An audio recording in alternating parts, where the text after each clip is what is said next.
Did your bird used to step up great and then slowly hasn't been stepping up great and is starting to bite and like nobody in the family? If so, you're not alone. Today we're working with Sabrina and her blue and gold macaw, Azul.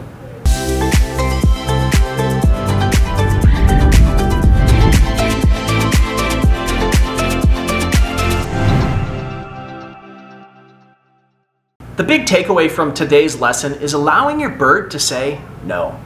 As humans, we're used to training dogs in sort of a commanding way. It's definitely something we see more with men as trainers, but we do see it with females as well. And the challenge is we're used to commanding a dog to sit or to lay down or to come here. And when the dog does that, they're greeted with affection by just being with you. And birds are not that way. And what ends up happening is over a period of time, we accidentally train the bird that their voice doesn't matter. The first thing that I noticed when Sabrina brought out Azul is that we wanted to work on step up, and she didn't give a treat for the very first repetition of stepping up out of this carrier. So that was the first thing we had to address. Keep in mind that every single interaction is a training session. We say it all the time, and sometimes it takes being called out in a master class with that exact phrase that we always mention before it finally sinks in. That's what that looks like. When Sabrina had Azul on the T-stand and was asking for step-ups, it was more of a command to step up. And that's the first seed that is planted that really is the foundation for problems. We have to change that mindset from a command, like we might be used to with a dog, to more of a request. Oftentimes I ask students to say this out loud by saying, "Do you want to step up?" But then you have to pause and wait for the bird's reaction. Sabrina is a very active person and would struggle with the speed that she would approach Azul, and she would often forget to ask for that pause. So I wanted to step in and show what that body language looks like. Right there's a lot of body language, but you didn't listen. Right? And see, I didn't see it. Yeah, so that's what I'm going to try to show you through. Oftentimes the bird owner knows the body language and sees it, but doesn't know how to translate it. So my goal right now is to show exactly what that body language looks like, how to listen to it, and how to work through it. Just remember, the feathers are speaking to us if we're willing to listen. On my first approach, I very overtly said, "Do you want to step up?" I approach this bird that I've never handled, and I place my hand out in as much of a similar fashion as Sabrina was doing to try to mimic the exact behavior that she was trying to get. I got a very clear no, right? And giving the bird the option to say no doesn't mean they won. It means that I'm building a strong foundation on trust and clear communication. She put her head down, giving me a very clear no, to which I responded with, "Okay, cool, you don't have to." And I backed off. If I'm asking for a step up, what does that body language tell you? Well, to me, she wants me. I usually just rub her head. Okay, so let me ask you. But to me, she's further. like, "No, don't go to." So you tried to rub her head. What happened? Yeah, she said no. Right. So was that reinforcement or punishment you delivered? Probably punishment. Correct. Yes. So she told you very clearly, "I don't want to step up," Mm-hmm. and you punished her on accident. Because I pet her. So in this environment, being pet on the head was not reinforcing. Okay. I attempted a second time and had a very similar response. And so rather than forcing my way through it, which is natural for, again, the trainer that is more used to commanding a behavior, I was able to pause and allow her to say no again. By this point in the training, Azul started to trust me, that she didn't have to escalate to match my intention. In fact, on my third repetition, she simply just froze and then cocked her head and looked up, or looked down, I can't tell. At that moment, I was able to back up and allow her to say no again.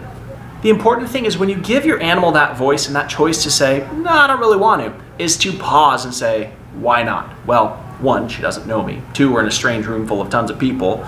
There's people in the background, in the pool, there's noises. But I do know that a treat is a guaranteed positive reinforcement because she's been showing me that she likes this treat and she's willing to take them.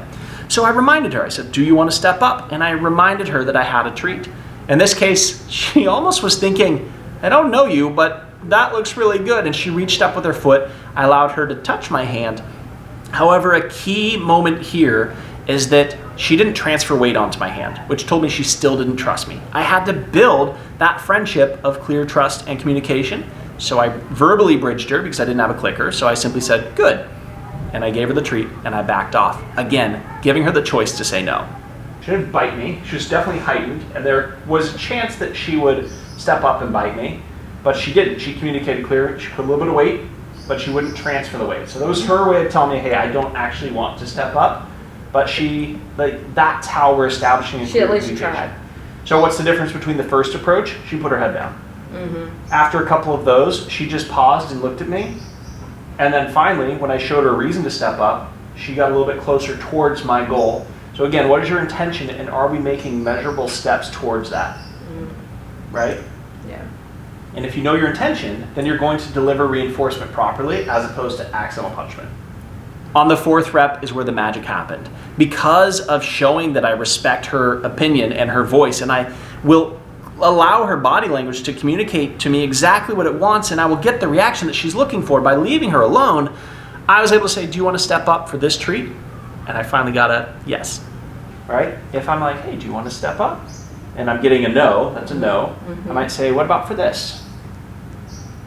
Right? Body language changes. Can you guys see how clear that they're willing to communicate with us if we're willing to listen? Yeah, that makes more sense.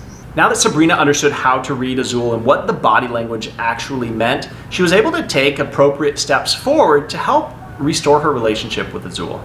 For the purposes of this, I want you to actually ask, even though all your body language says it, I want you to ask out loud to create a pattern for yourself. Do you want to step up? And then pause and wait for her. To ask her, do you want to step up instead of just. And then look at her body language. It's not a command, it's a request. You want to step up? I do. Nice. One of the main differences that I noticed when she would approach her bird is that she would approach very quickly, almost startling the bird. But more importantly, the intent was still the command, step up. And when I had her slow down, take a breath, she was able to say, okay, go to her scuba dive or wherever that moment is in her life where she's the most calm. The bird was reflecting the calm body language. She approached slowly, asking, do you want to step up? To which the bird replied, through its body language, yes, I want to step up for that treat. This is an easy trick to do, but people oftentimes forget that step up is a trick. And as you can see from this example, when done appropriately, it can not only fix that relationship of mistrust that was starting to develop, but it's going to be life-changing for Sabrina and Azul to be able to take that information home and rebuild that trust through solid foundations. Parrots are the third most popular pet in the entire world, yet the #1 most rehomed. If you're interested in joining our mission of saving parrots one person at a time, visit birdtricks.com to learn more about our parrot training courses, organic bird food, all-natural parrot toy line, and much, much more. When we know better, we do better. It's through you that we can help people offer only the best quality products to their parrots, along with the knowledge they need to live in harmony with their birds through permission-based training. Visit birdtricks.com today to learn more.